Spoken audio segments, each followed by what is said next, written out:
Bapak Ibu Saudara, biasanya kalau kita sedang capek ya, mungkin karena kita kerja, atau bergumul, ada banyak sekali masalah. Kita sedang mikir masa depan tertentu yang bikin kita khawatir. Semakin kita lihat hal itu ya, semakin hati ini lelah ya. Dan semakin malah biasanya kita rasanya aku nggak pengen ikut macam-macam. Aku cuma pengen tenang, aku cuma pengen istirahat. Tapi tenang pun pikirannya nggak bisa tenang kan, kepikiran macam-macam. Hari ini saya mau mengajak kita untuk mengarahkan kembali hati kita. Karena biasanya Bapak, Ibu, dan Saudara, apa yang bikin kondisi yang paling lelah sekalipun tiba-tiba dapat semangat baru, apa yang bikin tubuh yang capek tiba-tiba punya kekuatan lagi untuk bekerja, untuk melakukan sesuatu, biasanya adalah karena ada hal yang lebih besar, yang lebih penting dari apa yang kita rasakan saat ini. Mengasihi seseorang, ada keluarga yang kita sayang, ada orang yang sedang sakit, yang dekat dengan kita selelah apapun pulang kerja, bela-belain untuk orang itu yang kita kasihi, bukan? Nah, maka malam hari ini saya mau mengajak kita nyanyi sebuah lagu ya, judulnya adalah Kasih Bapa. Nah, Kasih Bapa dinyanyikan oleh seorang anak perempuan yang punya handicap ya, matanya tidak bisa melihat, yaitu Gracia Epifania. Nah, lagu ini sangat bagus sekali. Sambil kita menyanyi, kita lihat liriknya, kita hayati semua kebaikan Tuhan buat hidup kita. Mari kita nyanyikan lagu ini, Kasih Bapa.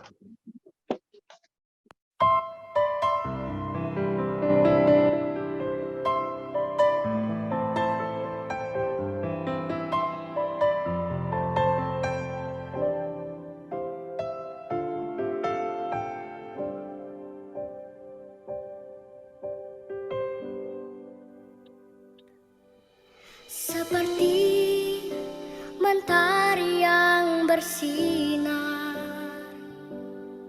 seperti itu kasih Bapa, seperti gelombang samudra takkan pernah berhenti kau mengasihiku. Seperti tingginya langit biru, demikian tinggi kasih Bapa. Sedalam lembah bayama, demikian dalam kau tebus hidupku.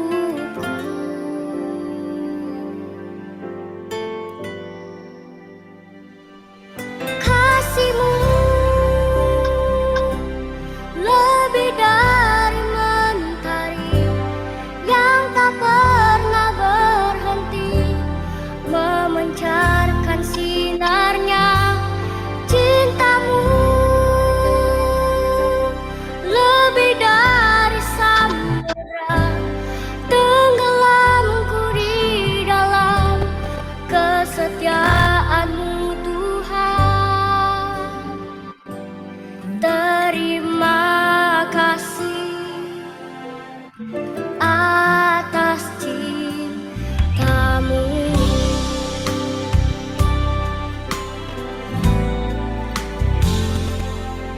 Seperti tingginya langit biru, demikian tinggi kasih Bapa. Sedalam lembah bayang mau, demikian dalam kau tebus hidupku. Kasihmu lebih dari mentari yang tak pernah berhenti memancarkan sinarnya. Cintamu lebih dari samudra, tenggelamku di dalam kesetiaanmu Tuhan. Terima kasih atas cintamu. Cintamu Tuhan. Kasihmu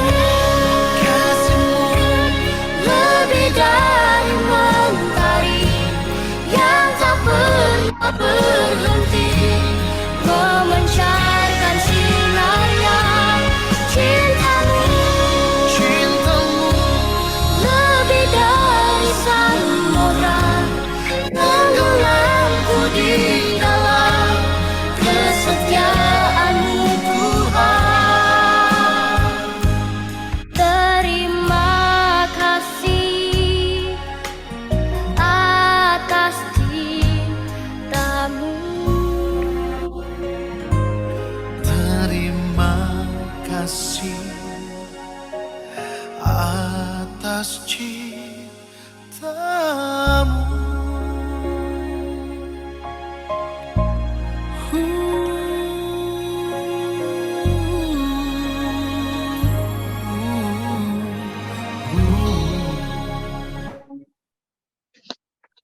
Bapak Ibu Halo dan- Sayok.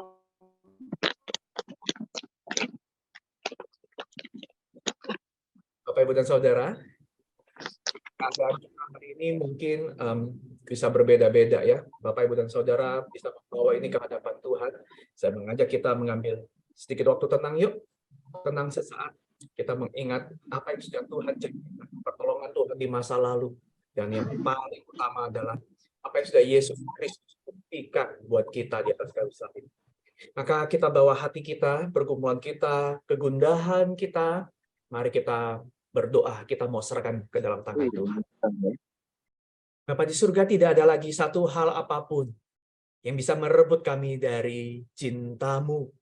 Kami tenggelam di dalam kesetiaan-Mu, kami seluruh hidup kami dilengkupi. Tuhan, Kau berdaulat, Kau lihat masa depan. Engkau memimpin kami di masa lalu. Kami tidak bisa lihat masa depan, karena itu kami lebih banyak bergumul dengan masa kini, masalah kami. Tapi waktu kami melihat ke masa lalu, Tuhan ajak kami hari ini untuk melihat kesetiaan Tuhan.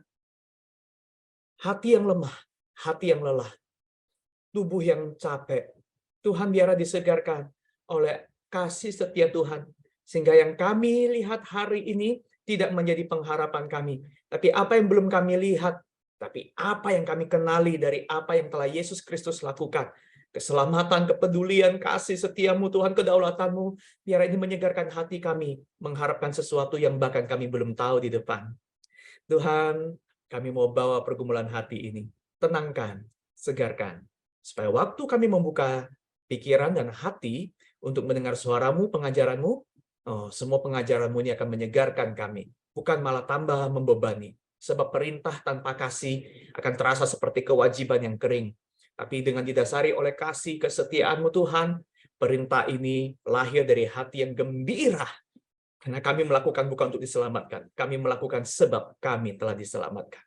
Dalam nama Tuhan Yesus kami berdoa. Amin. Bapak Ibu Saudara, kita berdoa ya untuk gereja kita di masa-masa seperti ini sedang sibuk sekali mempersiapkan untuk program 2023 di komisi masing-masing, terutama di bagian pengurus rayon ya, ibadah dan program-program utama. Kita doa ya untuk semua pelayan, aktivis, pengurus dan terutama hamba Tuhan juga yang sedang mempersiapkan program-program supaya Tuhan berikan pencerahan, memperlihatkan apa yang Tuhan mau dan bagaimana sebaiknya mempersiapkan untuk 2023. Yuk kita berdoa sama-sama ya untuk hamba Tuhan dan para pengurus rayon maupun komisi dalam mempersiapkan program. Mari kita berdoa. Bapa di surga, kami bawa gereja ini. Wujud kami melayani, wujud kami mengasihi, wujud kami mengharapkan yang terbaik, pertumbuhan rohani, semua harus terukur lewat apa yang kami lakukan dengan sengaja. Dan program 2023 adalah wujudnya. Tuhan, seringkali apa yang kami harapkan dengan apa yang kami kerjakan bisa jadi tidak sinkron. Karena itu kami berdoa adalah pencerahan dari Tuhan. Perlu menyertai kami, para hamba Tuhan, para pengurus yang mempersiapkan program. Agar kami bukan membuat program demi program. Bukan melanjutkan sebuah tradisi, kebudayaan. Bukan melanjutkan sesuatu yang sudah rutin, yang ada sebelum-sebelumnya dan kami tinggal melanjutkan. Tapi biarlah hati yang kami katakan kami mengasihi Tuhan, kami ingin memuridkan, kami ingin menolong suasana pertumbuhan itu terjadi. Tuhan berikan kepada kami pencerahan-Mu, supaya apa yang kami programkan ini sungguh-sungguh terarah ke sana, terukur, dan terbukti. Kami berdoa untuk semua komisi, kami berdoa untuk semua bagian pelayanan departemen, kami berdoa untuk kemajelisan, kami berdoa terutama untuk kami, para pelayan-Mu, hamba Tuhan, dan pengurus yang aktif menyusun bagian ini. Dalam nama Tuhan Yesus kami berdoa. Amin. Yang kedua, saudara, yuk kita berdoa untuk kebutuhan hamba Tuhan untuk Pos PI Pakuwon City.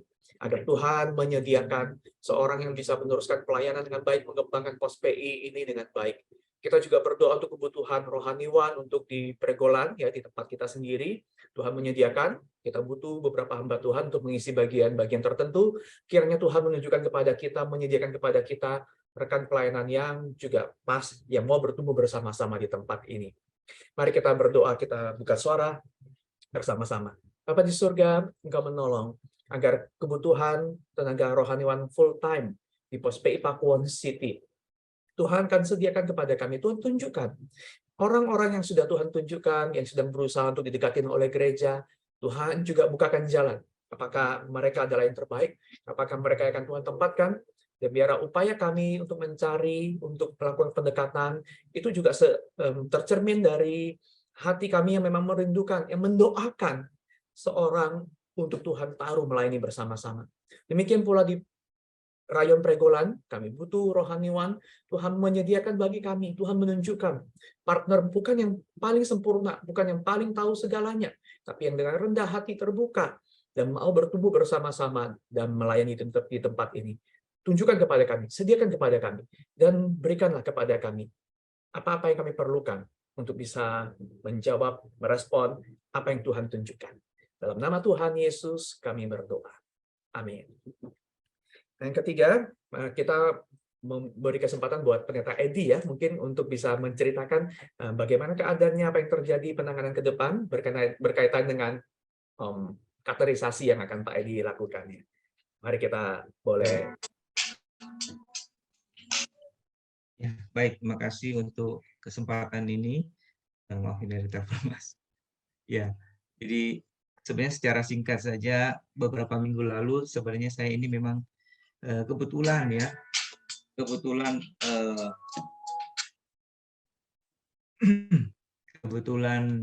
ngantar anak ke dokter, terus kemudian juga ada dokter yang teringat ya untuk mau check up gitu ya. Jadi akhirnya saya periksa ke dokter jantung karena untuk treadmill di rumah sakit itu harus lewat dokter dulu ya. Dan ternyata di luar dugaan hasilnya itu ada hasil grafik yang dianggap kurang bagus gitu ya. Sehingga saya kemudian check up lebih lanjut ya dengan dengan CT scan dan ternyata hasilnya sama ya, yaitu diduga ada penyempitan ya sekitar 70% di salah satu pembuluh darah. Nah, ini ya memang di luar dugaan ya. Saya juga tidak menduga karena saya tidak merasa apa-apa ya. Normal-normal aja menurut pengamatan perasaan saya gitu ya. Ya, tapi ini juga bersyukur Tuhan juga tunjukkan jalan ya sehingga kita bisa mengetahui apa yang tadinya tidak diduga sama sekali atau dianggap tidak ada ya. Jadi singkat cerita ya setelah dikonsultasikan dengan beberapa dokter akhirnya memang sebaiknya dianjurkan untuk dikateter ya. Berarti kalau memang hasil kateter itu konfirmasinya sama lagi ya berarti akan di-ring ya. Jadi kalau ternyata tidak sampai seperti yang ditemukan melalui CT scan, artinya kondisinya lebih baik, mungkin tidak harus di-ring tapi harus minum obat. Nah, ini rencananya hari Senin depan tanggal 10 akan dikateter ya. Hari Minggu sudah harus masuk rumah sakit opnam, hari Senin dikateter. Kalau ya tolong doakan supaya berjalan lancar. Kalau memang ada sumbatan berarti mesti di-ring. Kalau tidak, berarti kondisinya cukup baik, cukup minum obatnya. Walaupun saya sendiri berharap ya kalau bisa cukup minum obat ya. Tolong doakan supaya ini bisa berjalan dengan lancar. Terima kasih. Baik, mari kita berdoa ya untuk Pendeta Edi bersama Bapak Ibu dan Saudara supaya nanti hari Minggu di opnam dicek ya harapan manusia supaya waktu dikateter nanti ternyata tidak perlu sampai di ring. Tapi andai kata pun demi bisa memulihkan dan perlu di ring, kita berdoa untuk yang terbaik untuk prosesnya. Para medik yang akan menolong proses ini dan juga untuk kesiapan mental dan fisik dari Pendeta Edi. Mari kita berdoa sama-sama. Bapa di surga, kami berdoa untuk Pendeta Edi, Tuhan akan menolong hari Minggu nanti akan mulai di opnam, Kau berikan ketenangan dan juga kesiapan fisik untuk Pendeta Edi bisa menjalani proses katerisasi dan ketika hari Senin nanti dicek Dan apabila memang harus ditanganin, baik lewat obat maupun lewat ring, Tuhan berikan jalan yang terbaik. Kami berharap bahwa ini kondisi yang bahkan tidak perlu sampai di ring, bisa ditangani dengan obat, untuk bisa memulihkan dengan seperti sedia kala. Tapi andai kata bahkan di ring, biar Tuhan juga akan memimpin dokter untuk menangani dengan tepat, dengan akurat, dengan presisi, sehingga pemulihan tadi bisa terjadi dengan baik sekali, kondisinya bisa pulih kembali seperti sedia kala. Kami berdoa untuk segala kebutuhan, dan juga untuk pelayanan-pelayanan yang memang harus dikerjakan dalam waktu dekat ini. Oh Tuhan, Kau berikan kekuatan ekstra untuk hamba-Mu ini. Kami berdoa mengucap syukur dalam nama Tuhan Yesus. Amin. Terima kasih untuk doanya. Sama-sama Pak Edi, semoga lekas pulih dan tenang-tenang menghadapi ini semua. Jemaat pasti mendoakan semua ya. Thank you. Bapak Ibu dan Saudara, yang terakhir sebelum kita masuk ke dalam EBS, mari kita berdoa ya untuk pergumulan keluarga kita masing-masing. Jadi Bapak Ibu dan Saudara gunakan waktu ini untuk menyebutkan siapa yang Saudara mau doakan. Pasangan, anak, ponakan, sepupu, atau sahabat-sahabat dekat. Orang-orang yang Saudara tahu sedang bergumul dan Saudara ikut susah bersama mereka. Mari kita berdoa untuk mereka, kita sebutkan nama mereka di dalam waktu teduh doa kita bersama ini. Kita bawa nama mereka ke hadapan Tuhan. Mari kita berdoa.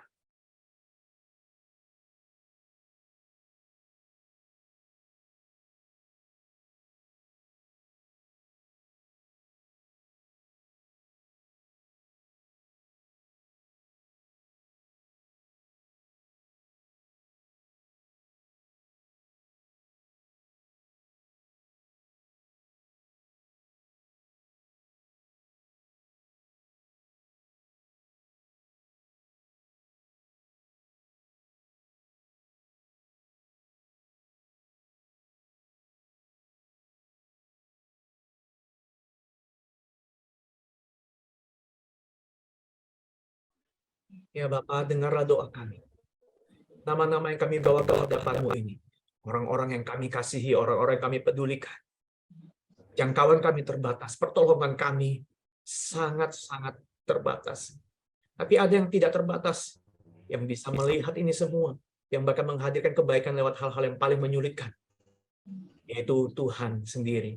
Tuhan, kepadamu kamu berseru, kepadamu kami berserah. Lindungilah, pimpinlah, hadirkanlah pertumbuhan untuk orang-orang yang kami kasihi. Selamatkanlah mereka, bukan cuma dari persoalan, tapi dari dosa.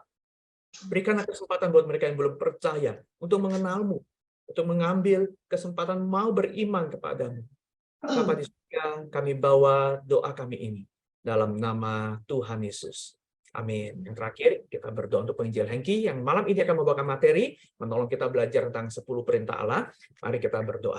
Bapa di surga, urapi hamba-Mu, penginjil Hengki, persiapan materi yang telah hamba-Mu lakukan ini, Tuhan memakai hikmat dan semua karunia yang Roh Kudus tambahkan, sehingga apa yang diajarkan, apa yang dibagikan malam hari ini akan menolong kami mengerti, bahkan bukan cuma mengerti, tapi hati kami tergerak untuk mau melakukannya sebagai tanda kami meresponi kasih setia Tuhan yang begitu besar ke dalam hidup kami. Dalam ketaatan, ada kesegaran, ada kekuatan. Kami berdoa, membuka hati, Tuhan berkati kami semua. Dalam nama Tuhan Yesus, kami bersyukur dan berdoa. Amin. Untuk waktu selanjutnya, kita akan belajar EBS yang akan dipimpin oleh penginjil Hengki. Silakan. Ya, selamat malam, Bapak, Ibu, dan Saudara yang dikasihi oleh Tuhan. Ya, pada malam hari ini kita akan bersama-sama belajar tentang kebenaran firman Tuhan, yaitu tentang 10 perintah Tuhan. Nah, saya minta penginjil Hans bisa share PPT-nya. Bapak, Ibu, dan Saudara yang dikasihi Tuhan, sebenarnya 10 firman ini atau 10 perintah Tuhan sudah tidak asing bagi kita. Nah, sebagai orang Kristen, kita sudah tahu isinya, kita sudah sering membaca atau menghafalnya. Tetapi tidak sekedar untuk membaca, menghafal, atau mengetahuinya. Tapi bagaimana kita dapat memahami kehendak karakter Tuhan melalui firman atau 10 firman atau 10 perintah yang Tuhan berikan kepada kita. Kemudian pada malam hari ini kita akan membahas bersama-sama dalam bab 1 pendahuluan ini. Kita tidak langsung membahas untuk perintah firman atau hukum pertama nanti minggu depan, kemudian sampai nanti hukum keempat. Memang nanti di dalam bulan ini, dalam semester ini kita akan belajar ya secara hukum vertikal, yaitu hukum pertama sampai keempat Bapak, Ibu Saudara. Tetapi malam hari ini kita masuk dulu di pendahuluan, baru nanti minggu depan kita masuk ke hukum pertama, selanjutnya hukum kedua, dan juga nanti terakhir hukum ketiga dan keempat. Bapak Ibu, saya nggak tahu screen ini PPT-nya dari penginjil Hans, apakah sudah bisa atau belum, tapi saya akan membacakan dulu satu bagian firman Tuhan, yaitu dalam Keluaran pasal yang ke-20. Keluaran pasal 20, saya akan membacakan ayat yang kedua, ayat kedua sampai ke-8 ya. Di sana tulis ya, ayat kedua dikatakan demikian. Saya baca mulai ayat 1. Lalu Allah mengucapkan segala firman ini, Akulah Tuhan Allahmu yang membawa engkau keluar dari tanah Mesir, dari tempat perbudakan. Jangan ada padamu Allah lain di hadapanku. Jangan membuat bagimu patung yang menyerupai apapun yang ada di langit di atas, atau yang ada di bumi di bawah, atau yang ada di dalam air di bawah bumi. Jangan sujud menyembah kepadanya atau beribadah kepadanya. Sebab Aku, Tuhan Allahmu, adalah Allah yang cemburu, Allah yang membalaskan kesalahan bapa kepada anak-anaknya, kepada keturunan yang ketiga dan keempat dari orang-orang yang membenci Aku. Tetapi Aku menunjukkan kasih setia kepada beribu-ribu orang, yaitu mereka yang mengasihi Aku dan yang berpegang pada perintah-perintahnya. Jangan menyebut nama Tuhan Allahmu dengan sembarangan, sebab Tuhan akan memandang bersalah orang yang menyebut namanya dengan sembarangan. Ingatlah dan kuduskanlah hari Sabat. Nah, kita coba perhatikan slide yang kedua. Slide yang kedua, slide yang ya, Bapak Ibu dan Saudara yang dikasihi Tuhan.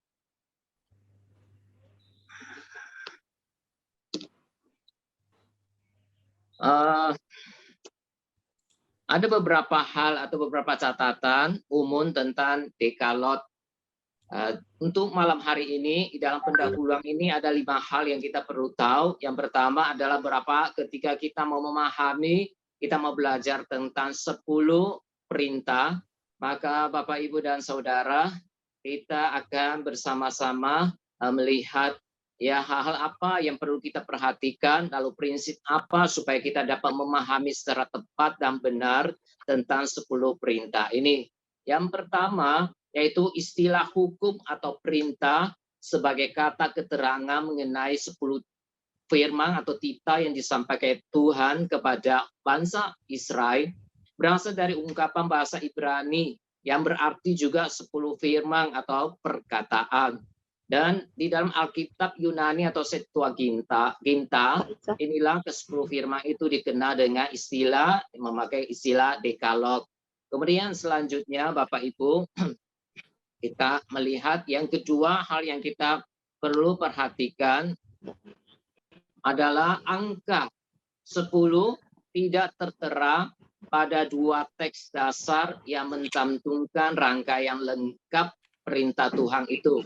Baik di dalam Keluaran pasal 20 ayat 17 maupun juga dalam Ulangan pasal yang kelima ayat 6 sampai 21 itu tidak pernah ya di sana dicantumkan angka 10.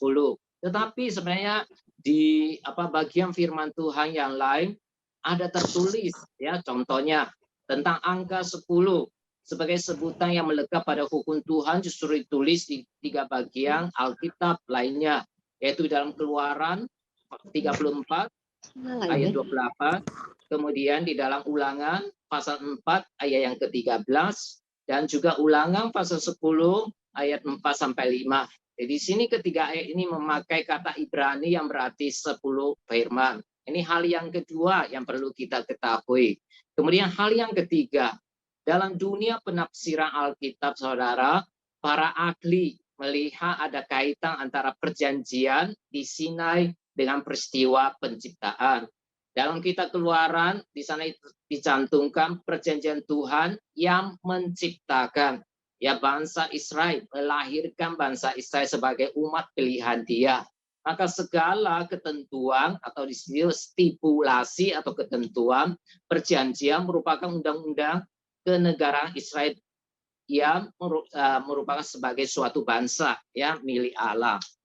Dan tidak terbantahkan juga, saudara, bahwa 10 firman lah yang berperan melahirkan Israel menjadi bangsa. Sebagaimana penciptaan, Israel adalah suatu bangsa yang juga bergantung sepenuhnya kepada ke-10 firman dalam keberadaan dan kehidupannya.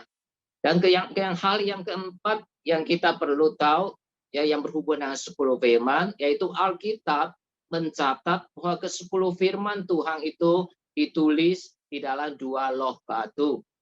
Nah, kita coba contohnya di dalam Ulangan pasal yang keempat ayat 13.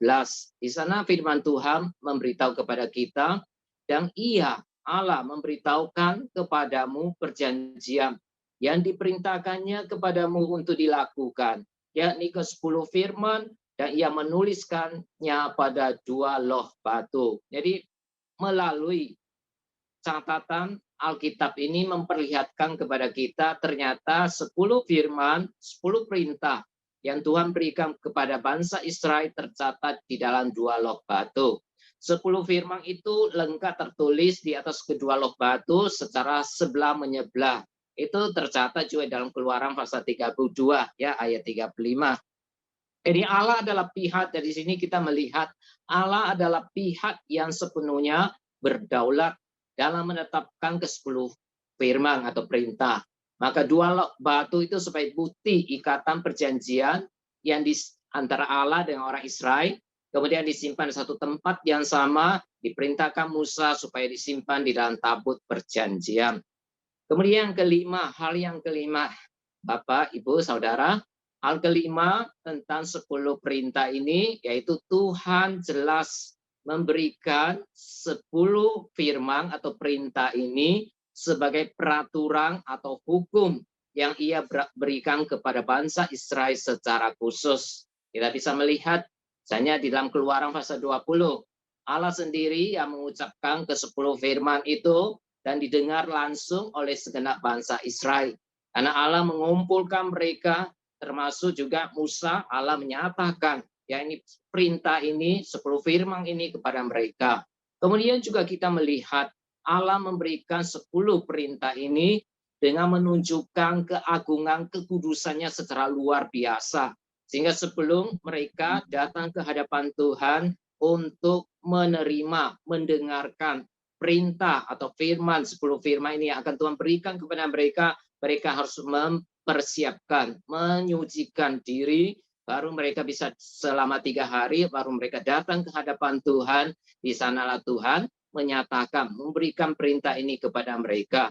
Dan pada waktu Tuhan itu memberikan perintah itu, yang kalau kita memperhatikan di dalam Keluaran pasal 20 juga kita lihat, di sana menunjukkan kekudusan Tuhan secara luar biasa. Lewat tanda-tanda alam seperti ada suara guru, kilat, gunung, ya, asap, dan juga gelegar suara sangkakala. Itu muncul bahasa itu.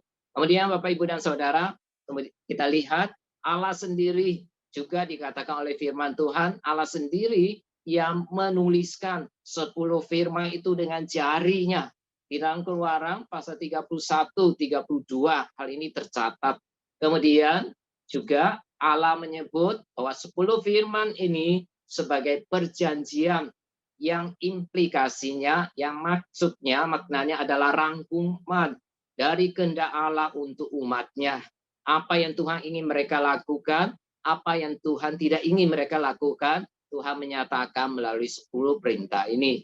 Dan Allah memerintahkan Musa menyimpan kedua loh batu itu dalam tabut perjanjian yang merupakan simbol tahta Allah di dalam kemah suci. Kemudian Bapak, Ibu, kita lihat lagi selanjutnya dalam Keluaran pasal 25 ayat 16 menyatakan dalam tabuk itu haruslah kau taruh loh hukum yang akan kuberikan kepadamu. Jadi kedua loh batu yang berisi 10 perintah ini yang ditaruh di dalam tabut perjanjian itu adalah perintah Tuhan ya kepada Musa untuk ditaruh di sana. Jadi saudara, Musa mengulangi kembali. Kita lihat pentingnya akan 10 firman ini bukan saja pada generasi orang Israel yang keluar dari Mesir bersama Musa, tetapi kalau kita memperhatikan di dalam Ulangan pasal yang kelima ayat 6 sampai 21, sebelum orang Israel masuk ke dalam tanah Kanaan yang merupakan generasi muda, generasi yang kedua, maka Musa mengulangi kembali ya, menyebutkan, memberitahukan, mengingatkan mereka akan 10 firman atau perintah yang Tuhan berikan kepada mereka sebagai perjanjian antara Allah dengan orang Israel. Tujuannya adalah mengingat kembali ya perjanjian sudah pernah diadakan Tuhan dengan generasi umat Israel sebelumnya. Nah, ini yang mereka lakukan. Kemudian yang keenam, Bapak Ibu, 10 perintah adalah dokumen perjanjian meliputi aspek vertikal, mengatur hubungan dengan Allah, dan juga ada aspek horizontalnya, yaitu bagaimana kita berelasi dengan sesama kita. Kalau kita memperhatikan di dalam 10 hukum ini, ya biasa kita sebut hukum pertama sampai keempat itu berbicara tentang bagaimana hubungan kita sebagai umat Allah atau umat Israel waktu itu sebagai umat Allah dengan Allah, ya hubungan itu bagaimana dijalin, dan juga ada aspek horizontalnya yaitu bagaimana kita sebagai manusia berelasi dengan sesama kita. Itu dicatat di dalam pasal di dalam firman yang kelima sampai yang ke-10.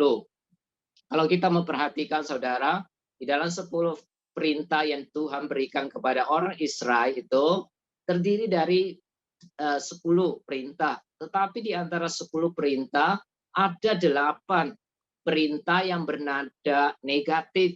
Yaitu maksudnya begini, dia bukan negatif apa ya, maksudnya bernada negatif artinya dimulai dengan kata jangan ya, jangan gitu ya, nggak boleh ya, itu jangan ya. Jadi ini ada 8 perintah seperti itu, hanya 2 yang bersifat positif. Artinya yang mana yang bersifat positif, yaitu hukum yang keempat yang berkata ingatlah dan kuduskanlah hari Sabat. Ya di sana tidak bilang jangan ya, tapi di sana bilang ingatlah dan kuduskanlah hari Sabat. Kemudian juga yang kelima dikatakan hormatilah ayahmu dan ibumu. Ya jadi 2 ini adalah perintah yang diberikan Tuhan yang bersifat positif. Tetapi yang 8 yang lainnya adalah negatif, artinya jangan melakukan ini, jangan melakukan itu. Kemudian saudara yang dikasih Tuhan, hukum atau perintah yang telah ditetapkan Tuhan di Sinai tersebut tidak bisa ditawar-tawar. Dan pasti tidak mungkin boleh direvisi oleh manusia. Karena Tuhan yang berdaulat, Tuhan yang memberikan, dan Tuhan yang menentukan. Sifatnya adalah pasti dan mutlak.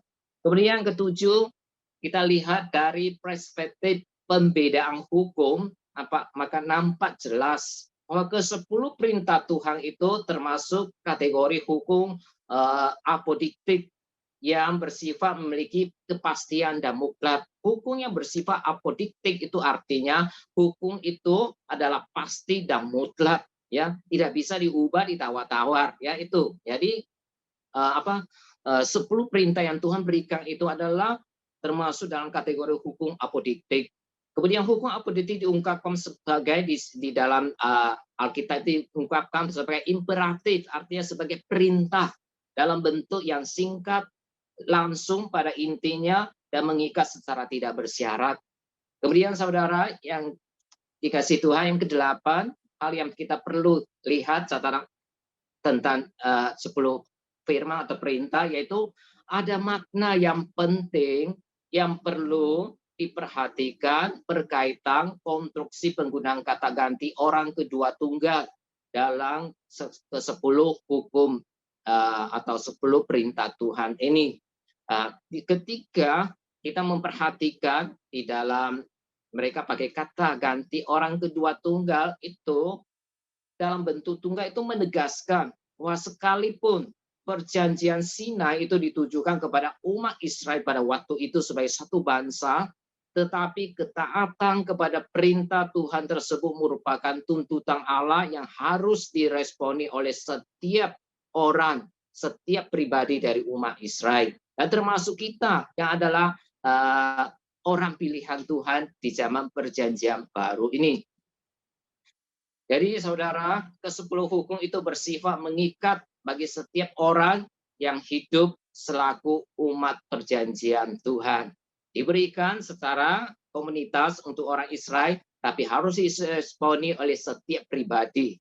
Saudara, kemudian kita lihat lagi hal yang ke-9, dalam 2 teks dasar dari 10 firman, yaitu dalam Keluaran pasal 20, ayat 1 sampai yang ke-17, yang mencatat tentang 10 firman ini, dan juga diulangi di dalam kitab Ulangan pasal 5, ayat 6 sampai 21 tidak tertulis, memang waktu itu tidak tertulis nomor 1 hingga 10 untuk masing-masing perintah. Ya, Tuhan waktu berikan, Tuhan langsung menyebutkan semua isi 10 firman, dan memang tidak ya dicatat oleh Musa ini nomor 1, nomor 2, nomor 3 ya. Tetapi tadi saya sudah bilang ditunjukkan di kitab lain disebut sebagai ke-10 perintah. Keluaran 20 ayat 2 pada umumnya dipahami sebagai bagian pendahuluan dari 10 perintah. Biasanya gereja ya seperti kita ya kita terima sebagai suatu pendahuluan ya di ayat yang kedua yang tadi kita baca. Tapi justru bagi orang Yahudi itu merupakan hukum yang pertama. Di samping itu juga mereka menyatukan hukum pertama, kedua yang kita biasa sebutkan ya jangan ada padamu Allah lain di hadapan hukum pertama, jangan menyembah berhala, hukum kedua. Bagi orang Yahudi mereka satukan itu sebagai hukum yang kedua. Karena hukum pertama bagi mereka adalah ayat 2 tadi ya, akulah Tuhan yang menyelamatkan atau membebaskan engkau dari tanah perjanjian, tanah perbudakan ya di Mesir. Seperti itu. Nah, kemudian saudara, kita selanjutnya lihat tentang apa hubungan Allah dengan 10 perintah ini. Sebenarnya kalau kita perhatikan untuk 10 firman itu diberikan oleh Tuhan, maka di sini menyatakan bahwa Allah lah yang berinisiatif ya sebagai inisiator yang mengadakan perjanjian dengan umat Israel yang diselamatkan. Ya, lalu perjanjian ini dilakukan di mana? Di Sinai. Kita dapat mengenal melalui 10 firman ini kita sebenarnya bisa ya tuh mengenal pribadi Allah dari isi perjanjian itu. Ada keterkaitan yang tidak terpisahkan antara Allah dengan 10 firman yang disabdakan. Karena melalui 10 firman itu kita akan tahu apa yang Tuhan inginkan, apa yang Tuhan tidak mau. Dan melalui 10 firman ini sekali memperlihatkan kepada kita karakter Allah ya adalah Allah yang bagaimana. Nah, sekarang kita perhatikan pertama ya antara hubungan Allah dengan 10 firman. Keluaran 20 ayat 2 merupakan konteks ya historis latar belakang sejarah ya orang Israel yang dibebaskan dari tanah Mesir. Dari pemberian 10 firman ini berdasarkan apa Tuhan yang berkedaulatan mutlak menetapkan serangkaian firman untuk ditaati oleh orang Israel. Tapi kalau kita perhatikan di sana ada dasarnya ya kalimat bagian B dan Keluaran ayat 2 Keluaran 20 ayat 2. Kalau kita lihat Keluaran 20 ayat 2 di sana dikatakan akulah Tuhan Allahmu yang membawa engkau keluar dari tanah Mesir dari tempat perbudakan. Bagian B berkata yang membawa engkau keluar dari tanah Mesir dari tempat perbudakan, menekankan bahwa kedaulatan Allah ya Allah lah ya yang berkuasa berdaulat sama sekali. Dan kedaulatan Allah itu sama sekali bukan konsep religius yang abstrak ya, tapi yang konkret sebenarnya kedaulatan Allah itu di dalam kehidupan umatnya. Karena dialah yang menyelamatkan orang Israel, demikian juga Tuhan berdaulat atas hidup kita sebagai orang yang ditebus, diselamatkan oleh Tuhan. Ya, kenapa? Karena Dia sudah menyelamatkan kita, menebus kita, maka Dia yang berdaulat atas hidup kita. Nah, dalam Keluaran 20 ayat 2b justru membuktikan Allah tidak sewenang-wenang, tidak sembarangan menuntut. Ya, Allah tidak sembarangan memberikan perintah tanpa dasar, tanpa sebab. Ya, mengapa Tuhan berikan perintah ini kepada orang Israel? Karena orang Israel sudah diselamatkan oleh Tuhan. Mengapa Tuhan ingin kita melakukan perintahnya? Karena kita juga sudah ditebus dan diselamatkan oleh Tuhan. Kedaulatan Allah atas hidup kita tidak bersifat abstrak tetapi konkret. Dia adalah Allah yang berkarya bagi keselamatan bagi bangsa Israel, demikian juga bagi keselamatan kita sebagai orang pilihan Tuhan. Ada makna sangat penting di ayat kedua ini, yaitu tindakan penyelamatan Allah, tindakan penebusan Tuhan menjadi dasar pemberian 10 prinsip atau 10 perintah ya yang Tuhan berikan kepada orang Israel maupun juga kepada kita untuk mengatur kehidupan umatnya. Secara teologis itu berarti anugerah Tuhan, anugerah Allah selalu mendahului segala tuntutannya. Keluaran 20 ayat 2 jelas menitikberatkan kenyataan bahwa 10 perintah dimaklumatkan Allah dalam konteks anugerah. Tuhan berikan perintah ini dalam konteks anugerah yang sudah Tuhan nyatakan baik kepada orang Israel maupun juga kepada kita. Karya penyelamatan senantiasa mendahului kewajiban. Sebelum Tuhan itu menuntut kita melakukan sesuatu kewajiban atau tanggung jawab, selalu Tuhan mendahului dengan karyanya, ya, yang penuh kasih, yang penuh anugerah.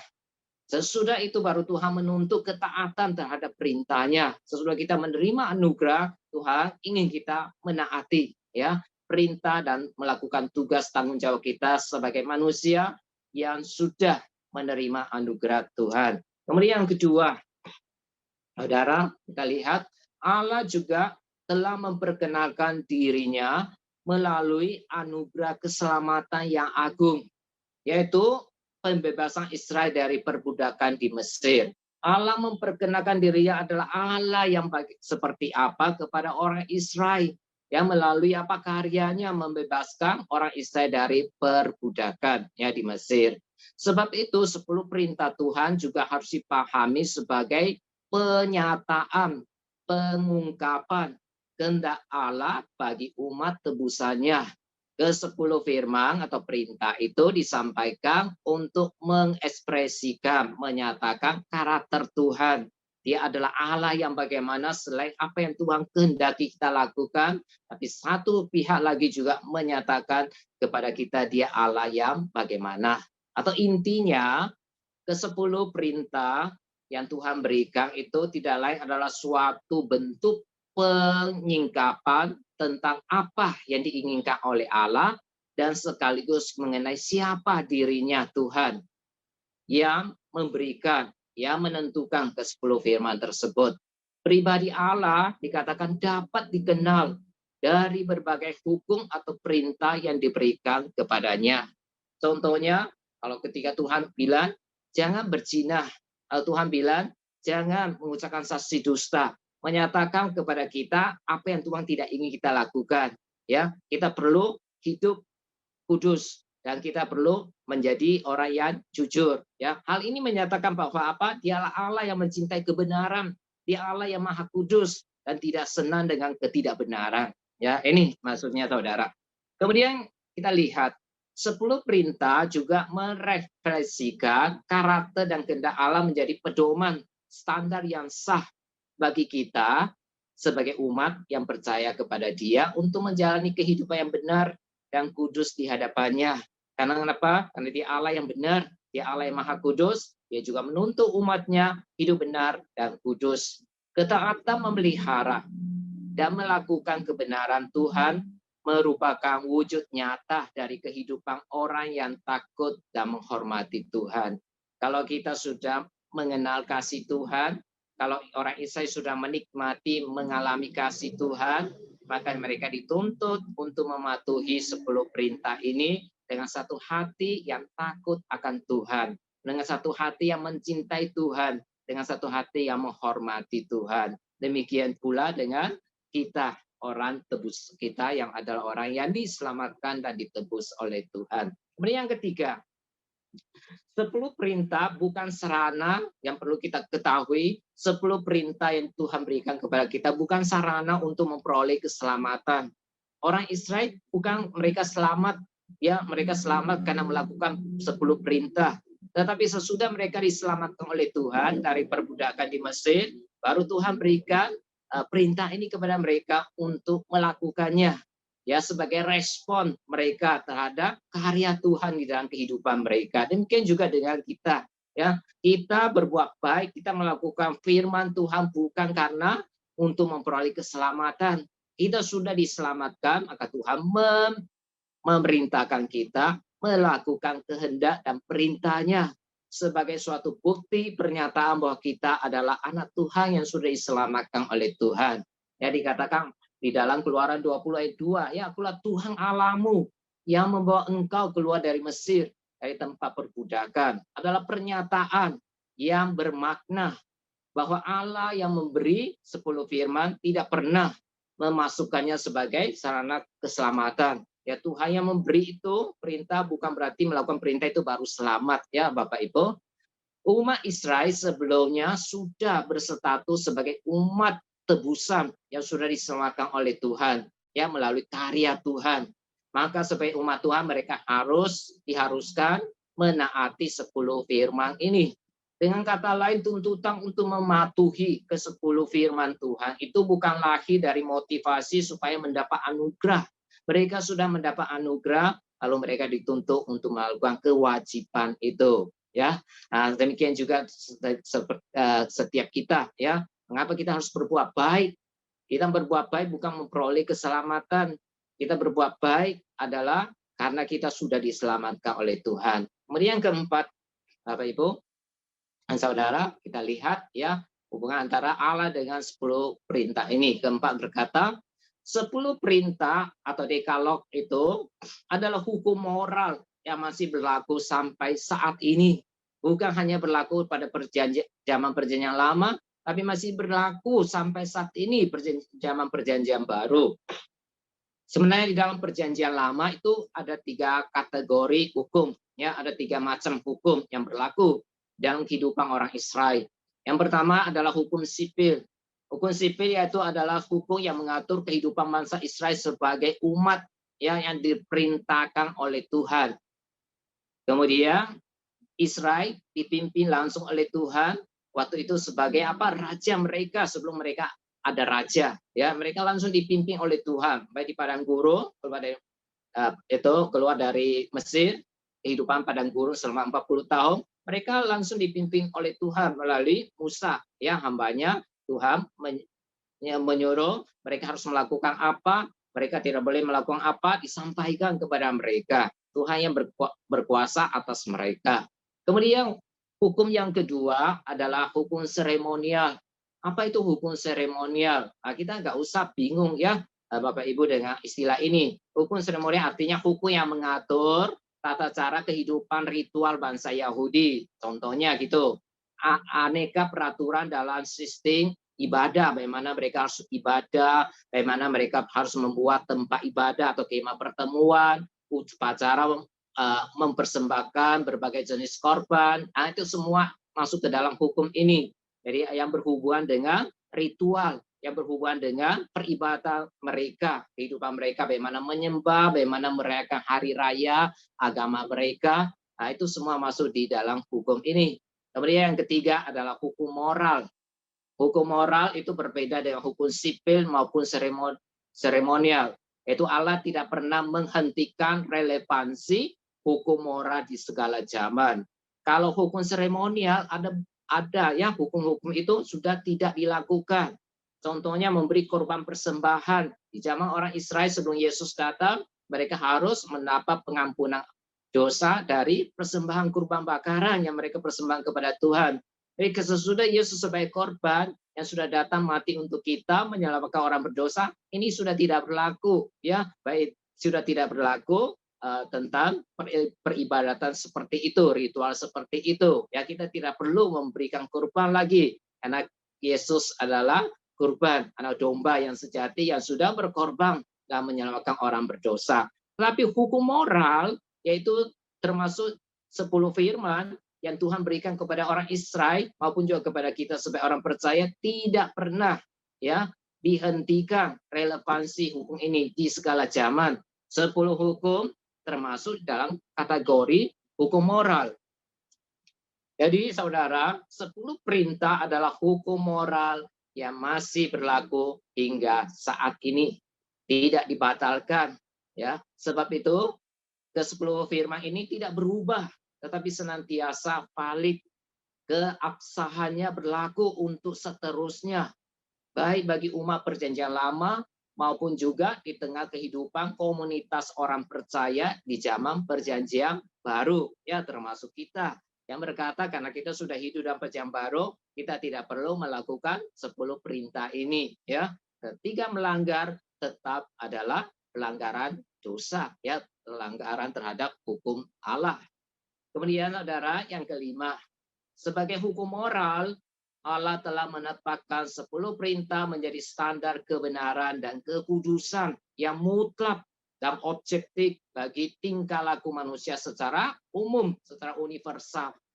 Ya, jadi hukum moral itu, sebagai hukum moral Allah menetapkan 10 perintah ini menjadi standar kebenaran dan kekudusan yang mutlak dan objektif bagi tingkah laku manusia secara universal. Relevansi 10 perintah tidak dibatasi oleh ruang dan waktu. Ya, dimanapun, zaman apapun, tetap berlaku 10 perintah ini. Berbagai perintah dari 10 firman adalah untuk semua orang. Sebab itu, saudara, 10 firman tidak bisa direlatifkan. Ya, dia adalah pasti dan mutlak sebagai hukum moral, maka dia tidak bisa direlatifkan oleh budaya. Kebenaran dari 10 perintah atau firman ini melampaui kebudayaan apapun. Tidak bisa manusia berkata, karena budaya saya begini, saya boleh tidak melakukan 10 perintah. Ketika kita sudah dipilih menjadi umat Allah, maka kita harus melakukan perintah Allah itu di atas budaya. Budaya yang tidak sesuai dengan 10 perintah, maka itu tidak boleh, ya, tetap kita pertahankan. Misalnya contohnya begini, hukum 1 dan 2 berkata kita harus hanya menyembah kepada Allah, tidak boleh menyembah kepada berhala. Arti kalau budaya bangsa kita boleh menyembah leluhur kita. Itu tidak boleh, ya, karena itu sudah budaya saya. Ketika saya menjadi orang Kristen, lalu saya mau relatifkan, ya, membuat tidak mutlak 10 perintah Tuhan. Boleh aja saya percaya Tuhan, menyembah Tuhan, tapi saya juga menyembah leluhur, ya.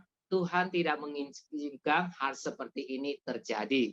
Kalau mau percaya Tuhan, menjadi umat Tuhan, maka budaya pertentangan firman Tuhan harus disingkirkan, dibuang, ya, tidak dilakukan.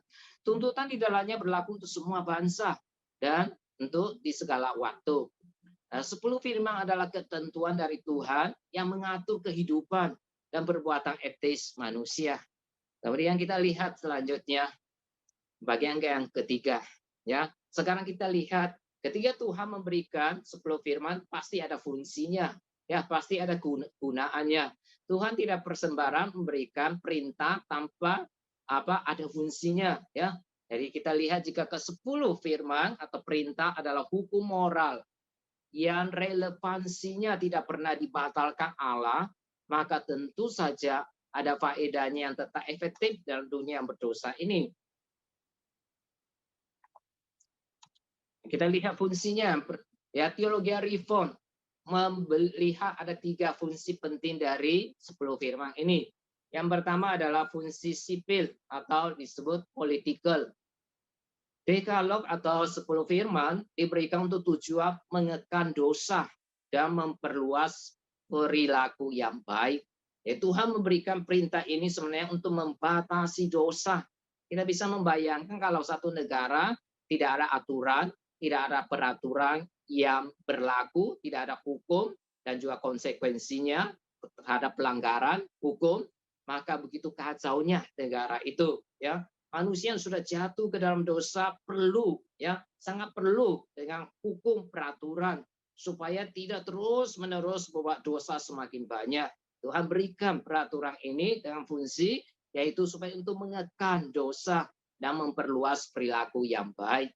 Melalui peraturan yang melindungi, contohnya melalui peraturan yang melindungi jiwa manusia, ya, menghukum pembunuhan, pencurian, perampasan hak orang lain, menekankan kejujuran dan integritas dalam pekerjaan, dan lain sebagainya.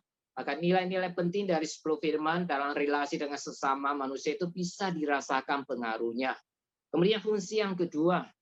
Fungsi yang kedua dari 10 firman adalah fungsi pedagogik. Apa itu pedagogik? Bapak Ibu yang agak bingung dengan istilah ini, kita tidak perlu dibingungkan, ya. Yang penting maksudnya kita mengerti, ya. Jadi fungsi pedagogi di sini artinya 10 perintah itu berguna untuk menyadarkan setiap orang akan dosa-dosanya dan menyatakan ternyata ketika kita memperhatikan perintah-perintah yang Tuhan berikan kepada kita, kita sadar bahwa ternyata kita tidak mampu secara total, ya, melakukan semua tuntutan Allah ini secara sempurna, ya. Allah yang Maha Kudus, tapi kita yang sudah berdosa tidak mungkin kita bisa melakukan secara sempurna, ya, dan total berkenan kepada Tuhan sampai tidak ada pelanggaran, ya, satupun tidak, ya. Jadi fungsi yang kedua dari 10 perintah ini Allah ingin perlihatkan kepada kita bagaimana baiknya, ya, dalam pandangan orang lain atau juga pandangan kita sendiri, kita tetap adalah orang berdosa karena kita sudah hidup melanggar 10 perintah ini. Karena firman Tuhan berkata, kalau ada 10 perintah, kita melanggar satu saja, berarti kita sudah melanggar keseluruhan.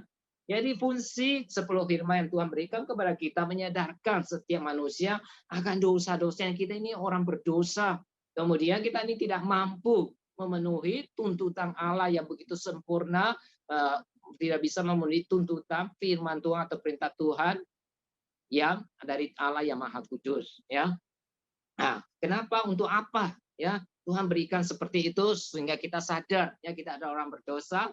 Setelah manusia memahami atau setelah kita memahami keberdosaan kita dan pada saat yang sama kita mengerti kita tidak berdaya, ya, menjadi orang yang berkenan kepada Allah karena kita senantiasa suka berbuat dosa atau lemah dan sering jatuh di dalam dosa, maka 10 firman perintah itu juga mendorong kita dalam hati bahwa menyatakan kita membutuhkan seorang penolong, seorang juru selamat untuk menyelamatkan kita, ya, supaya kita tidak menerima hukuman, ya, dari pelanggaran atau dosa yang kita lakukan.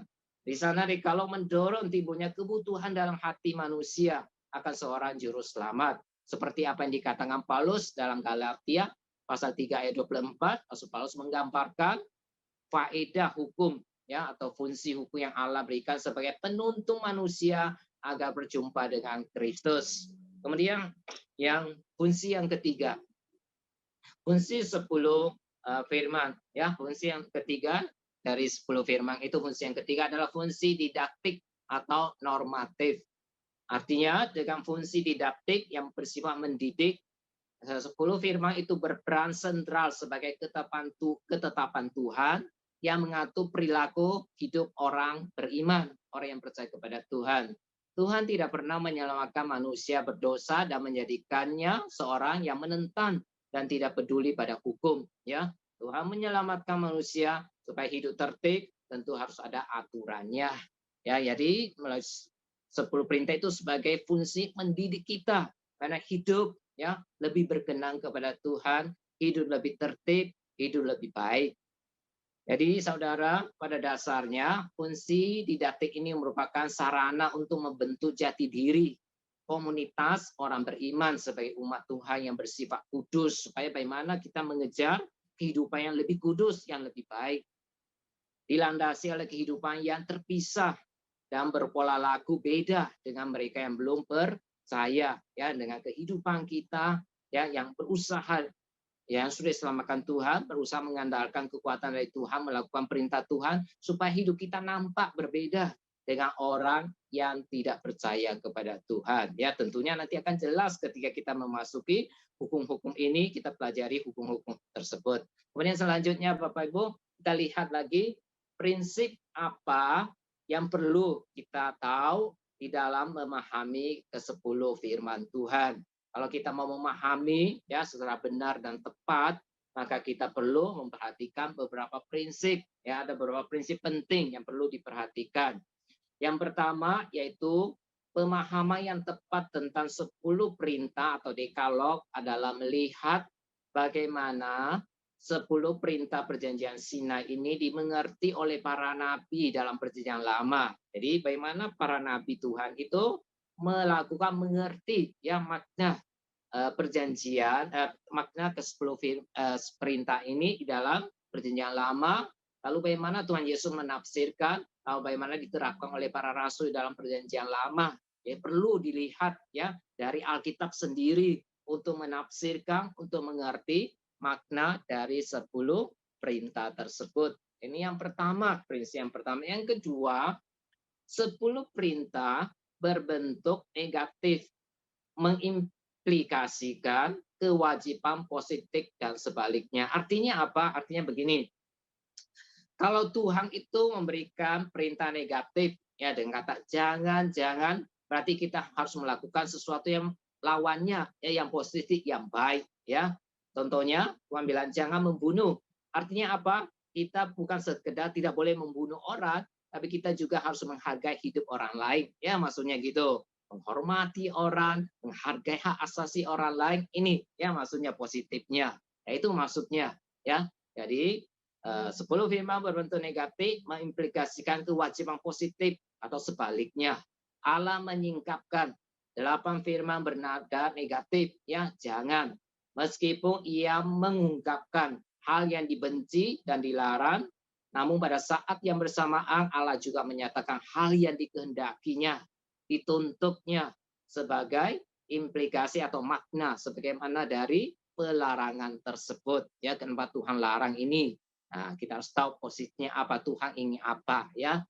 Misalnya tentang hukum ke-7, jangan berzina. Jelas sekali konsekuensi positif adalah Allah amat menghargai ya. Dari ini jangan berzina sebenarnya menyatakan kepada kita Allah itu menghargai kualitas kasih sejati dalam konteks pernikahan. Ya, bagaimana kita mengasihi pasangan kita, keluarga kita. Ini bukan sekedar tidak berzina, tapi Tuhan itu ingin kita hidup dalam kualitas kasih yang sejati dalam pernikahan kita yang diwujudkan dengan komitmen kesetiaan terhadap pasangan masing-masing ya. Kita tetap setia dengan pasangan kita, bukan melihat atau menginginkan pasangan orang lain ya. Itu jadi poin ini adalah manakala dosa dilarang, di sini memperlihatkan kepada kita pada saat sesuatu dosa dilarang, maka sudah tentu hal yang baik menjadi tanggung jawab atau kewajiban yang diharuskan kita lakukan. Keduanya selalu berdampingan dan tidak bisa dipisahkan. Kemudian yang yang ketiga, prinsip yang ketiga, kita lihat ketetapan terkait atau berhubungan dengan tindakan eksternal selalu mencakup aspek internal manusia. Artinya apa? Artinya begini, sesuatu yang dilakukan oleh manusia secara luar, ya, yang bisa kelihatan, itu juga perlu diimbangi, diselaraskan dengan apa yang ada di dalam. Ya, kalau tidak, kita hanya berbuat sesuatu untuk dilihat orang, itu dikatakan tidak selaras antara yang di luar dengan yang di dalam. Ya, Tuhan menghendaki semua anak-anak Tuhan melakukan sesuatu untuk Tuhan, tapi dengan motivasi hati yang benar. Ya, di luar iya, di dalam juga iya. Bukan di luar iya, di dalam tidak. Ya, jadi tidak selaras itu namanya. Jadi Tuhan ingin ya selalu dikatakan bahwa ketetapan ya ada hubungan antara tindakan kita yang kelihatan yang eksternal itu mencakup juga sesuatu yang ada di dalam. Ya, 10 perintah mementingkan keseimbangan. Sebab itu berlaku tuntutan yang bersifat eksternal dan internal. yang di luar dengan yang di dalam, ya, di dalam taati. Jangan di luar toh kelihatan seperti menaati tapi hati kita tidak taat, ya, itu yang Tuhan tidak inginkan. Dan 10 firman menekankan aspek keselarasan, integritas, matinia, yaitu yang di dalam, dengan realitas, ya, realita lahiriah, ya, yang kelihatan. Itu yang Tuhan mau. Setiap tindakan tidak pernah berdiri sendiri, melainkan selalu mencakup unsur internal, yaitu pikiran, kehendak, kemauan, perasaan, dan hati nurani kita. Allah bukan cuma melarang perbuatan jahat, tapi juga keinginan atau kecenderungan hati yang jahat. Tuhan juga melarang hal seperti itu. Jadi di sini menunjukkan kepada kita apa? Aspek hati itu penting bagi Allah. Biasanya Allah tidak hanya melihat apa yang di luar yang dilakukan manusia. Manusia bisa saja, kita manusia cenderung melihat seseorang dari penampilan dari luar, ya, dari apa yang dilakukan. Yang melakukan baik, kita berkata dia orang yang baik. Tapi belum tentu orang melakukan perbuatan yang baik itu pasti orang yang baik sungguh-sungguh, memiliki hati yang baik. Kita belum tahu, ya, motivasinya apa. Oleh sebab itu Allah ingin kita sebagai anak Tuhan melakukan sesuatu yang kelihatan itu baik, tetapi juga dengan apa yang baik di dalam, ya, dengan hati, motivasi yang benar, yang baik, ya, sehingga kita tahu hal ini ketika pemilihan, ya, Daud, saudara-saudara Daud mau dipilih oleh Samuel menjadi raja, tapi Tuhan berkata bukan, ya, apa yang dilihat orang di luar tidak dilihat oleh Tuhan. Tuhan melihat hati, ya. Kemudian, saudara, selanjutnya ketetapan spesifik dari 10 firman menyatakan prinsip penerapan yang lebih luas. Maksudnya apa? Contohnya begini. Hukum ke-9 yang berbunyi, contohnya, jangan mengucapkan saksi dusta tentang sesamamu. Nah, pada konteksnya spesifik memang Tuhan ingin kita menjadi orang yang berjujur, nggak boleh bohong, ya, bersaksi di dalam kasus hukum di pengadilan. Tapi pada penerapan lebih luas dari perintah ke-9 ini, bukan hanya itu saja maksudnya, ya. Ketika Tuhan melarang umatnya melarang kita menjadi saksi dusta, firman ini lahir dari Allah yang memiliki natur kebenaran, Tuhan yang penuh kebenaran. Itu artinya Allah mencintai kebenaran secara luas. Tuhan sangat berkenan akan reputasi yang baik, menghargai karakter yang berintegritas, menjunjung tinggi kejujuran. Jadi implikasi makna logisnya apa? Artinya Tuhan membenci.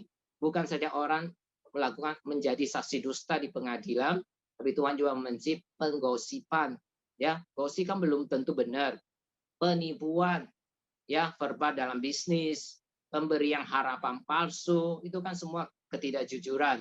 Sehingga karena dijanjikan berbeda dengan kenyataan, ya, Tuhan tidak senang hal yang seperti itu. Jadi kalau kita melihat begitu, berarti begitu ketatnya, ya, 10 perintah yang Tuhan berikan itu. Kemudian prinsip yang selanjutnya, 10 firman perintah larangan ini meliputi pelarangan terhadap hal yang mendukungnya. Artinya apa? Artinya ketika Tuhan melarang suatu dosa, maka segala sesuatu yang berandil membuat orang itu jatuh ke dalam dosa, itu termasuk perintah larangan. Gimana ya maksudnya? Maksudnya begini, lalu mengapa? Ya, karena semua faktor yang menyebabkan perbuatan dosa membuktikan faktor tersebut juga berdosa sifatnya. Nah, contohnya, sebagai komunikasi orang percaya, tanggung jawab hidup kudus bukan hanya tidak melakukan perzinahan, contoh, ya, perzinahan. Ketika Tuhan bilang jangan berzina, bukan Tuhan saja benci kepada berzina, tapi sesuatu yang bisa membuat kita jatuh dalam dosa ini, itu juga harus dihindari, ya, itu juga bersifat dosa. Misalnya buku, misalnya hal-hal gambar atau yang tidak baik, ya, yang bisa membuat kita jatuh ke dalam dosa, maka kita harus hindari, itu maksudnya. Kemudian Bapak Ibu, 10 firman juga senantiasa dikaitkan dengan kasih dua arah. Artinya dalam 10 firman yang Tuhan berikan ini sebenarnya diintisarikan oleh Tuhan Yesus. Sebenarnya ketika kita mengasihi Allah dengan sepenuh hati, segenap jiwa, dan kita bisa mengasihi sesama manusia seperti diri kita sendiri, kita sudah melakukan perintah ini, ya. Kita Tuhan Yesus merangkumkan akan hal ini. Ya, sebenarnya 10 firman diberikan Allah dalam mengajar kita mengasihi Allah dan mengasihi sesama kita.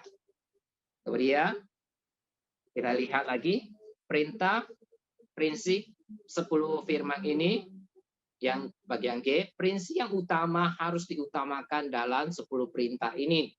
Maksudnya gini, bagian 10 perintah yang mengatur relasi vertikal, yang mengatur hubungan kita dengan Tuhan itu harus lebih dahulukan diutamakan ketika ada konflik dengan bagian yang horizontal, ya, antara mengasihi Allah dan juga mengasihi manusia harus dilakukan. Tapi ketika dua hal ini bertentangan antara mengasihi manusia atau mengasihi Allah ketika tidak bisa menjadi satu, maka kita harus lebih memilih mengasihi dan menaati Allah. Ya, itu adalah karena itu adalah prinsip yang lebih penting ya di atas semuanya. Nah, contohnya Petrus pernah berkata, kita harus lebih taat kepada Allah daripada kepada manusia. Misalnya Tuhan ingin kita mengasihi Allah, Tuhan ingin kita mengasihi sama manusia atau juga termasuk orang tua. Tapi ada saatnya orang tua kita yang belum percaya, misalnya ada orang Kristen sudah percaya Tuhan, tapi orang tuanya belum percaya, atau orang tuanya mau dia menyembah ya leluhur atau berhala. Nah, lalu bagaimana? Kita menyembah leluhur atau Allah atau dua-duanya? Tidak. Dalam hal ini ketika terjadi ya pertentangan, kita harus lebih mengutamakan Allah, mengasihi Allah yaitu menaati kepada Tuhan daripada manusia. Bukan kita tidak mencintai keluarga kita atau orang tua kita, tapi kita ingin melakukan prinsip yang lebih perintah yang lebih utama. Maka saudara yang dikasih Tuhan, 10 perintah ini menuntut responsibilitas, ya, tanggung jawab setiap orang untuk mematuhinya. Sebagai umat Tuhan, anak Tuhan, kita dituntut berperilaku proaktif, yaitu bagaimana berperilaku proaktif, yaitu menolong orang lain menaati ke-10 firman, tapi juga mencegah orang lain melakukan pelanggaran terhadap firman ini. Kita menolong orang lain bagaimana melakukan firman Tuhan ini, tapi juga kita mencegah ketika ada orang yang mau jatuh melakukan dosa ini, kita harus mencegahnya. Itu yang Tuhan inginkan dari umatnya atau kita sebagai orang percaya.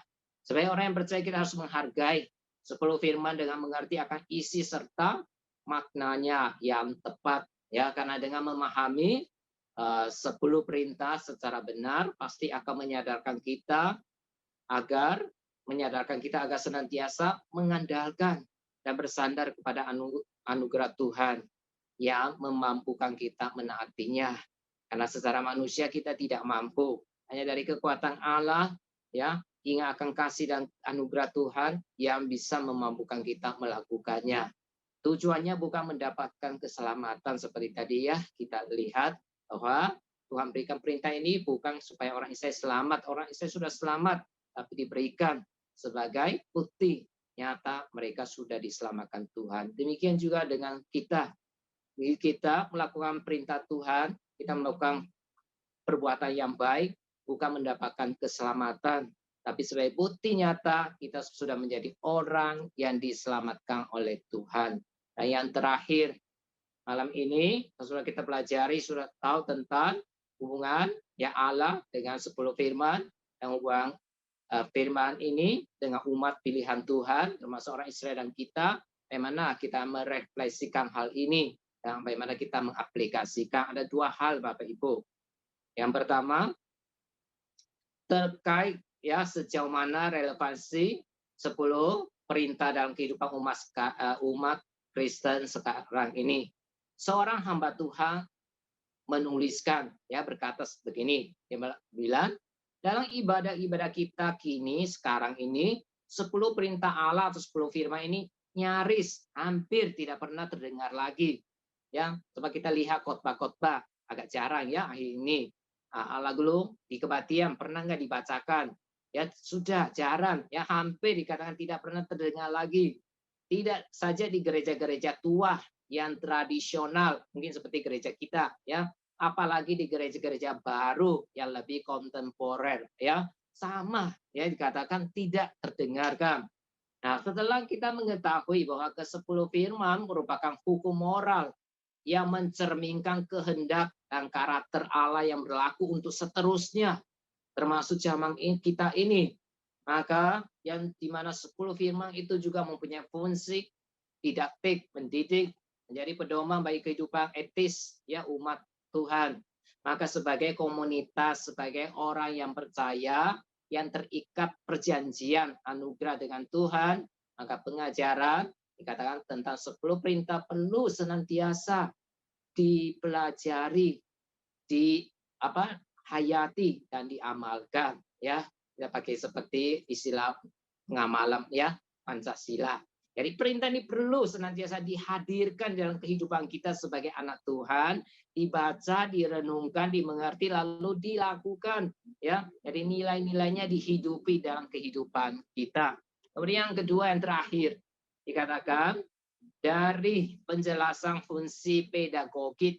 Nah, kita lupa tadi itu fungsi pedagogi maksudnya melalui 10 firman ini menyatakan bahwa kita ini adalah orang-orang berdosa.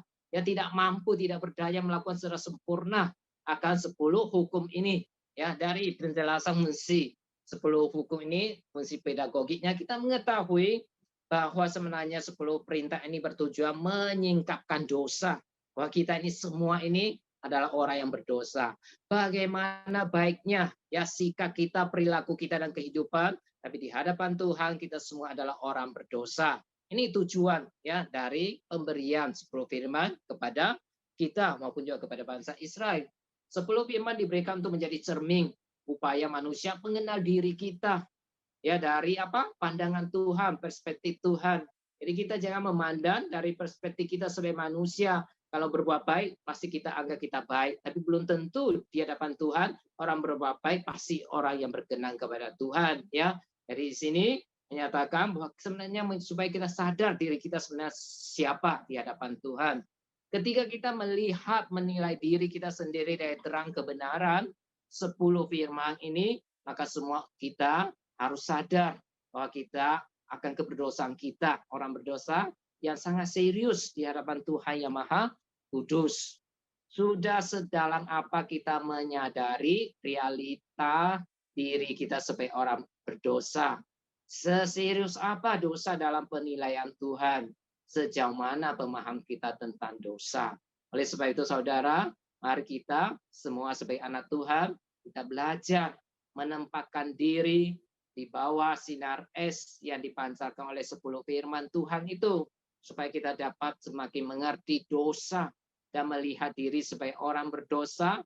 Tapi kalau kita hari ini bisa menjadi anak Tuhan yang diselamatkan, yang dikuduskan oleh Tuhan, itu semua anugerah Tuhan dan kita perlu menghargai anugerah Tuhan ya yang menyelamatkan kita dari kutukan dosa.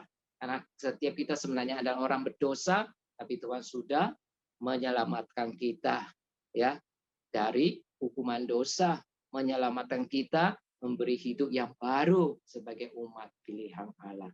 Nah, inilah hari ini yang kita pelajari tentang bab pendahuluan ini ya, apa-apa yang kita perlu tahu sebelum nanti minggu depan Bapak Ibu dan Saudara kita masuk hukum yang pertama sampai hukum yang keempat.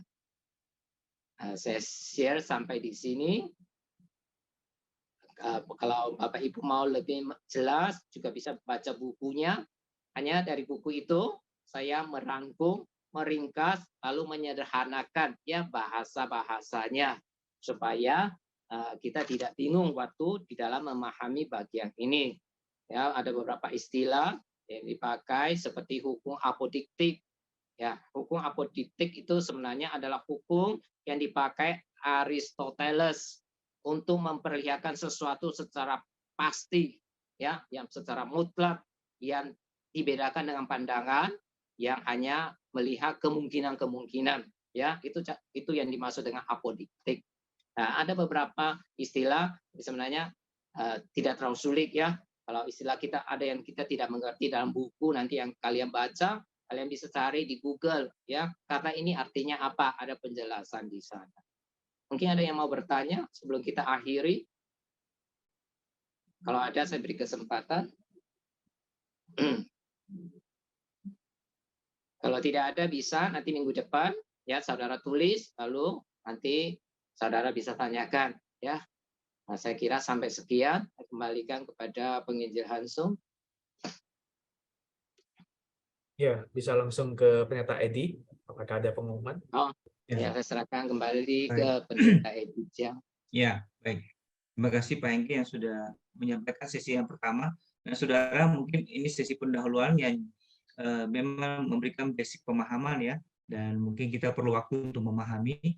Ya, saya menganjurkan supaya kita baca kembali artikel yang sudah dibagikan ya dalam bentuk file yang saya sharekan di grup WA, supaya kita nanti pada waktu mengikuti pelajaran minggu depan kita sudah lebih punya bayangan ya, sehingga nanti mengikuti dengan lebih baik dan mungkin bisa bertanya lebih lanjut ya, sehingga diskusi bisa berjalan mulai minggu depan ya. Baik, terima kasih atas perhatiannya dan kita akan akhiri dengan doa. Bisa minta penginjil Hans bisa pimpin dengan doa penutupnya. Baik, mari kita berdoa. Tuhan Bapa kami yang baik, terima kasih untuk setiap pemeliharaan Tuhan di dalam kehidupan kami, penyertaan Tuhan bahkan hari ini ketika kami boleh diberikan kesempatan untuk boleh belajar, memahami tentang kenapa Tuhan memberikan 10 hukum untuk kami boleh melihat diri kami sebagai orang-orang yang perlu untuk hidup di hadapan Tuhan, perlu untuk menjadi memperkenalkan Tuhan melalui kehidupan kami ketika kami boleh melakukan perintah Tuhan di dalam kehidupan kami. Kami juga berdoa, kami sadar bahwa dengan kemampuan kami, dengan kelemahan kami tidak mampu mengerjakan seluruh hukum yang Tuhan boleh berikan kepada kami. Oleh karena itu kami memohon pertolongan dan belas kasihan Tuhan, pertolongan Roh Kudus untuk kami boleh hidup berkenan di hadapan Tuhan, hidup boleh melakukan apa yang Tuhan perintahkan untuk kami boleh lakukan. Terima kasih untuk hari ini, kami boleh belajar. Kami mohon Roh Kudus juga boleh menolong kami, untuk kami lebih lagi memahami, dan kami boleh menghidupi akan firman-Mu di dalam kehidupan kami. Terima kasih Tuhan, dan kami serahkan hidup kami masing-masing. Hanya di dalam nama Tuhan Yesus kami berdoa. Amin. Terima kasih, selamat malam.